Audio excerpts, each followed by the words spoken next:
What's up, YouTube? ODST General back again with another Operation Trebuchet news update. So today I don't have a huge amount of things to show off to you guys. Well, a lot of pictures, but not a lot of different things to talk about. As of recording, this is April 12th. The tanks update just came out today, and I'm about a day late on my recording. I'm also in a new recording space in my apartment. I got kicked out of the living room by the girlfriend, and I'm now recording out of my bedroom, so it's probably going to sound a little bit, tiny bit different with the acoustics, so if it sounds kind of off, that's why.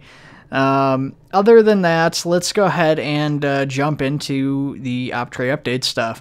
So, as far as the update for Optray goes with the Tanks DLC, no numbers have been given as of yet. The devs are still taking in bug reports. Now, the only one I've really seen or heard is a couple of the vehicles seem to have had turn radiuses affected and maybe some changes to their primary weapons like the cannons and stuff on the Scorpion. I've only seen this report from one person. I haven't had a chance to test out any Optray stuff myself. Not sure if I will here for the next couple days either, but that is out there, so we're going to have to wait just a little bit longer to probably get any sort of date on the update here. Now, in the meantime, we haven't really seen a lot from most of the devs so far this week, probably because they've been busy, hopefully, trying to get finishing touches put up on things like the armor and stuff like that, getting that ready for the update here. But Zephyr has been showing off a project, and we've got some stuff from Burgess to talk about. So let's go ahead and start off with the official stuff first. So Zephyr has been working on a cargo ship, like a freighter ship. Now, this, I guess, I don't know, it's kind of a side project she's working on. Not really sure why this decision was gone with, but, you know, just like the rest of Zephyr's work, it's turning out to be pretty high quality, pretty basic stuff, of course, it started out as, and then she jumped straight into a detailed model with, like, cargo containers and all this stuff. I'm not sure how big this thing's going to be, but it's a cargo container ship, so it's probably going to be pretty massive.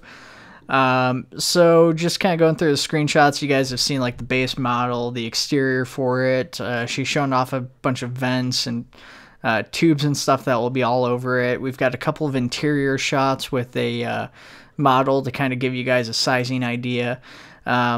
I'm assuming that those cargo crates will probably have some form of Halo, you know, textures put on it, like Traxxas or BXR or something like that. You know, other than that, what do I think of this as a prop? Personally, I don't know. You know, more civilian stuff's great, I guess. It's actually something I've been waiting for, although it's kind of an odd choice for a prop, I think, the cargo ship, just because I don't know where that's really going to fit in.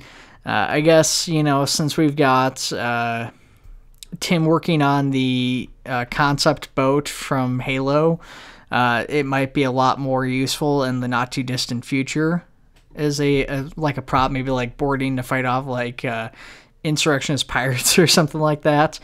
But other than that, that's really all that we've seen from the main dev team this week, so let's go ahead and talk about what Burgess is up to. He's shown off a few things. You know, he's got some pictures from Opcan of some of his retexture stuff he's been working on.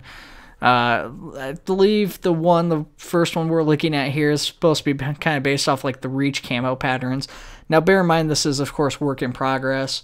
The armor shown off hasn't been changed because, of course, the armor itself is going to be getting changed with the next update here. So there's no point in him retexturing that. But the Under Armour has been redone, so it gives you kind of an idea to go off of. We've got another shot of that stuff work in progress here with some, I'm guessing you're going to see Army guys with kind of like a temperate camouflage. And, you know, just once again, the standard colored armor. Beyond that point, we've got one final image he's done with the retextures.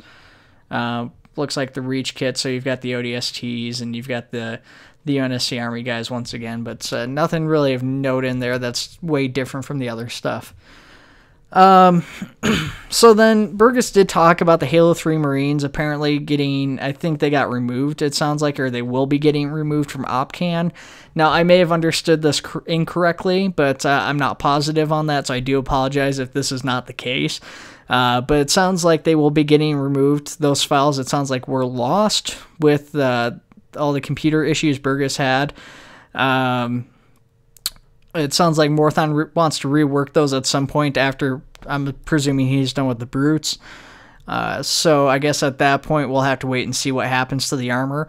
I know Burgess did donate, or not Burgess, Morthon did donate the shotgun to the main mod. Obviously the M90's found its way into the main mod, and I do believe it's Morthon's exact model. So hopefully we'll see that same thing with the Halo 3 Marines at some point here, either in First Contact or in the main mod.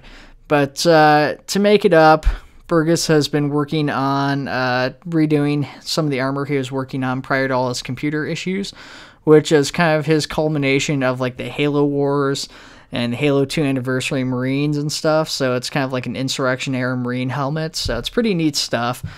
He's shown off a few different pictures of this from a few different angles. Nothing too crazy or ridiculous, but pretty nice stuff nonetheless. Still very early in progress, you know, but Burgess tends to work kind of fast too sometimes, so he can sneak up on you with a model, and, you know, one day you're looking at pictures that are, you know, pretty much like start of it, and then like next thing you know, you've got like a super highly detailed model. But as for when it'll be in the game, that's probably a lot longer ways off. It's hard to say for sure though. Obviously, like we've talked about previously, Opcan's really just waiting for a big Operation Trebuchet update, the next big one, I should say, to come out before it does anything. You know what? And that's it for this week. You know, it's almost at 7 minutes, I guess. So for the shorter format videos, it's not too bad. But I don't know. I feel like should be more to talk about with the armor update, but not yet. So I guess I'll keep you guys apprised to any changes in regards to that. So if any new news comes out with regards to the update status or anything like that, I'll keep you guys you know, up to date on that. So just keep tuned into the channel, keep your eyes out for those update newses, and I'll see you guys in the next video. Take it easy.